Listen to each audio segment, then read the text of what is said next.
Exam Spotlight. Now we bring you discussion on Sustainable Development Goals India Index 2023-24. The participants are Dr. Yogesh Suri, Senior Advisor, Niti Aayog, and Rajesh Lake, Anchor. SDG India Index 2023-24, the fourth edition of the country's principal tool for measuring national and subnational progress on the Sustainable Development Goals (SDG) was released on July 12 by Niti Aayog. And to discuss how India accelerates progress towards the SDGs despite global headwinds is Mr. Yogesh Suri, Senior Advisor, Niti Aayog. A warm welcome to Akashvani. Thank you, Rajji.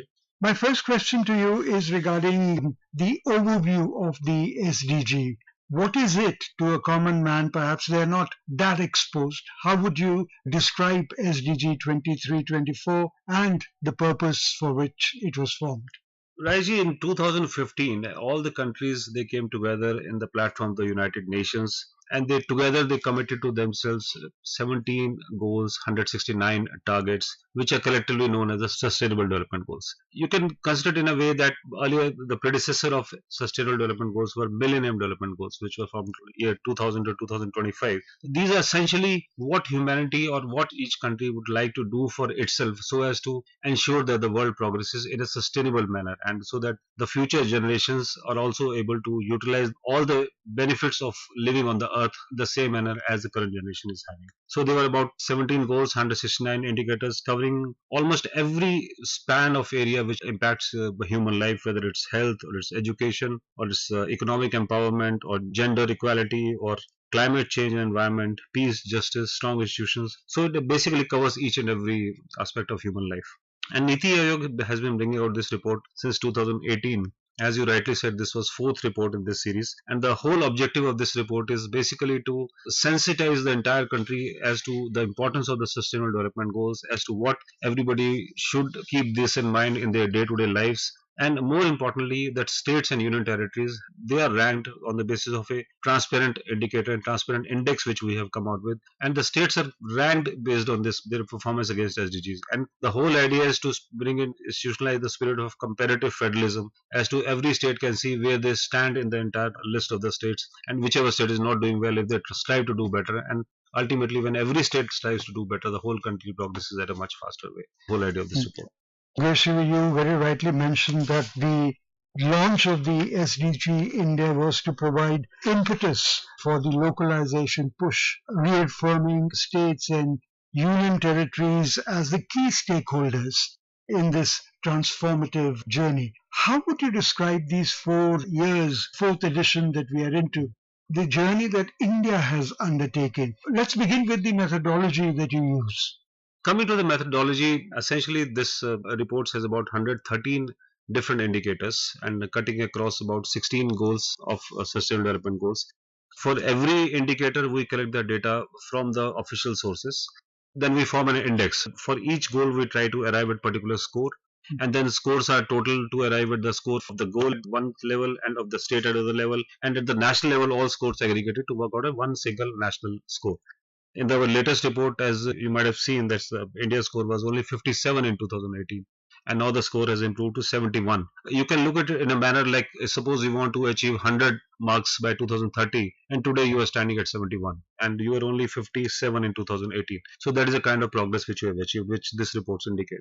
Change in the methodology that has taken place since 2018. How have you evolved since then? Yeah, this methodology, we have been continuously striving to improve our methodology. In the first report, we only had about 60 indicators, and now the number of indicators are about 113. And improvement in indicators is a continuous process. And for this, we discuss with the central ministries, we discuss with states and union territories, we also discuss very closely with the Ministry of Statistics and Program Implementation. You might be aware there is a global indicator framework which decides what are the indicators which need to be seen at the international level. From GIF, India has worked out its national indicator framework, which is looked after by Ministry of Statistics and Program Implementation. Using this national indicator framework, we have worked out our own indicators, which are very closely aligned with national indicator framework. Well, let's talk about the 23-24 SDG. Which states and union territories have shown the most significant progress on the SDG? Rajesh, I'm very happy to state that all the states and union territories have shown progress this year. And coming to some specific states, which I'm happy to share, there's Uttarakhand and Kerala. They stand top of the chart in terms of the score. But if we see the range of the scores of the states, earlier the range, in the previous report, the range was from 57 to 79 in the previous report, which has now increased to 65 to 77. Similarly, improvement has also been witnessed in the scores of all the union territories. So there has been across the board improvement in scores of all the states and union territories. And top gainer states, in fact, we have not just done, as I said, in the last report and this report, Uttarakhand, Kerala number one in terms of states, and Chandigarh in amongst union territories. But we also did an exercise to see which states have recorded maximum improvement in scores from 2018 onwards, so that we know, since we are in the middle point, just crossed the middle point of the SDGs. And very happy to share that Uttar Pradesh has recorded the highest increase in score from by as much as 25 marks between 2018 and 23-24. And this is followed by Jammu and Kashmir, this increase of score by 21, followed by Uttarakhand, which is 29, Sikkim is 18, Haryana is 17, then Assam, Punjab, Tripura 16 each, and then Madhya Pradesh and Odisha 15 each. So there has been a remarkable improvement in scores of all the states and union territories, and NITI is fully committed to work very closely with the states so as to ensure that this progress continues year after year. So, are there any particular SDGs where India has remarkable strides according to this index? Yeah. This as many as 11 out of 16 goals for which we have done this scoring are in the front runner category. So when I say front runner category, essentially it means that marks of more than 65. So there are actually four categories of scoring that we do. It's an aspirant category which has a marks of below 50. Then we have performer, which is 50 to 64. Then front runner is 65 to 99, and achiever, which is about 100 out of 100 marks. We have 11 out of 16 goals which are now in the front runner category, and happy to share that some goals have really recorded very good performance. This goal 1 is no poverty, goal number 8 is decent work and economic growth, and goal number 13 is climate action. Now these goals were earlier in yellow, now they have moved to green. And from baseline, if I see from 2018, I think significant progress in not only in this goal 1, no poverty, goal 3 is good health and well-being, then also recorded very good performance in clean water and sanitation, that's goal number 6, then affordable and clean energy, that's goal number 7, and goal number 11, sustainable cities and communities. You mentioned about a lot of goals where we have improved our scores, and also the 32 states and union territories, which are the front runner category with the 10 new, 11 new. So there must have been government intervention in these states for them to do well. So how much would you attribute towards the interventions that the government has made? It's a very, very important question, and very happy to share that so many government intervention. In fact, I don't see any of the human life area where government intervention has not helped. Actually, even if we're starting from this food and nutrition, to health, to education, to electrification, to housing for all, for clean cooking fuel, from sanitation, energy. I don't see any single area where the government intervention has not helped in achieving the SDGs. I'll be happy to share some of the statistical indicators which have clearly helped in achieving a lot of these sustainable development goals. Under Pradhan Mantri Awas Yojana, government has already constructed about 4 crore houses, and recently Honorable Prime Minister has given a target of another 3 crore houses. Under Swachh Bharat Abhiyan, 11 crore toilets have been built. LPG connections about 10 crore connection, tap water connections about 14.9 crore, more than 30 crore beneficiaries getting benefit of Ayushman Bharat, and target is to cover about 55 crore people. Under National Food Security Act, government is giving free food to about 80 crore people. Similarly, 1.5 lakh health and wellness centers, direct benefit transfers, and we can go on and on. The list is endless. In fact, even in terms of clean energy, now government has added about 100 gigawatts of installed electric capacity, which is around 80% of the attributed non-fossil fuel based resource. I think this is another very big achievement which government has done. So, Yogesh, how can policymakers use the SDG India Index to address gaps and enhance progress on the SDGs? And what specific policy recommendations have been made based on the findings of the SDG India Index previously or as per the 23-24? That's a very important question, Rajeshji. I think this report clearly brings out what are the gaps which still need to be filled. So we can clearly see that if we want to achieve a target of 100 by 2030, at what score we are in. It's just like, you can say it's like a school examination, there are different subjects, and if you are scoring 45 in mathematics and scoring 90 in science, you clearly know you need to work more on mathematics. Right. So this report clearly brings out that amongst all these goals, which are the goals which are at the lower, which have a low score. Those are the area where we need to work upon. And And at the same time, these are at the goal level, even at the states and union territories level. Now, based on the report, states and UTs, they themselves know as to how they stand, not only in terms of overall score and ranking in terms of the country, but also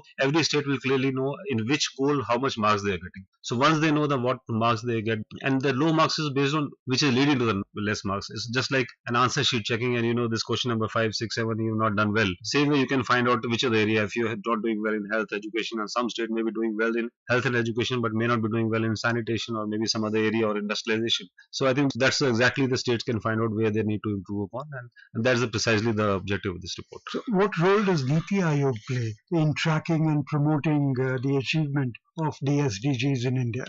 As I said, this international level, we have this global indicator framework, and based on that, we have a national indicator framework, which is worked out by Minister of Statistics and Program Implementation. But NITI has the overall coordination role for SDGs in India. So we work very closely with the ministries on one hand and Ministry of Statistics on one hand, and then with all the multilateral institutions. As we work very closely with United Nations and UNDP. In fact, they are the partners with NITI Aayog on this report. And then we work very closely with the state governments. So that's the role which NITI primarily plays as to how we need to improve India's progress on SDGs. How can SDG India Index be used to raise public awareness about the importance of the SDG, and what initiatives are being taken to engage citizens, civil society, and the private sector in contributing to the SDGs? Achievement of SDGs is not only the government's job. It's essentially this whole of society job. It's a collaborative. It's a collaborative effort. I think you have to work very closely with the academia. You have to work closely with the think tanks. Not only just central government and the state governments. You have to work with civil society organizations. You have to work with the private sector. I think this is a report which actually brings out the importance of SDGs at the national level and the kind of debate which it generates. I think I'm hoping that next few weeks there will be a lot of debates everywhere and as to importance of SDGs. I've also been invited to various schools, and so much of understanding and appreciation is there among the school students. They want to know what SDG is all about, and they talk about Swachh Bharat, direct benefit transfer, Jam Trinity. They talk about that they have to maintain hygiene, they have to not throw litter around, not use plastics. Actually trying to change the next generation and making them sensitive about SDGs.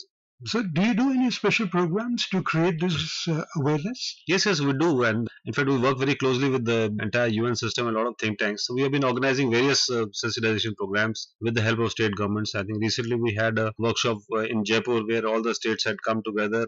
We also invited a lot of academicians, think tanks. We can do for SDGs in future. We had a similar workshop on SDGs at the G20 level. Over the next few months, we're planning to hold workshop in each of the state, where we'll like to highlight to the state governments as to how the performance has been against each of the SDGs in their particular state, and how the state needs to make further efforts to improve their scoring in different SDGs. And we'll be holding it over the next few months. So how can the SDG index be further improved to better measure and promote sustainable development in India?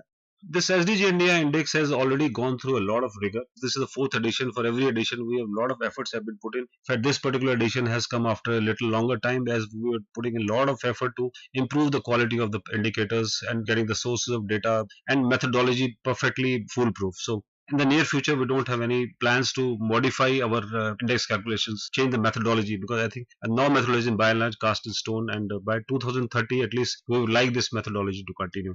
I feel it's a pertinent question. I'm asking, how does the SDG index align with India's commitments to international frameworks and agreements related to sustainable development? And what impact do you foresee the SDG India index having on India's global standing and contributions towards achieving the SDGs? This SDG India and the entire initiatives, what India is doing for SDGs, I think they are emerging as a model for the entire world. So we have been seeing in the various meetings at the UN levels where a lot of countries come together, and they are so appreciative of the initiatives which are being taken in India, and very happy to share that the kind of acknowledgement, the kind of appreciation, and they want to replicate what India is doing, and not in terms of just bringing out a report similar to SDG India Index, but they want to start using the various schemes and policy interventions of India and in their own country, especially with regard to this digital public infrastructure, our initiatives taken for poverty alleviation, for our health, for education sector. This entire initiative, I think, of this report is coming in very handy for all the countries. Thank you so much for being with Akashvani, for giving us your valuable time. Thank you so much, Rajesh. You were listening to a discussion on Sustainable Development Goals India Index 2023-24.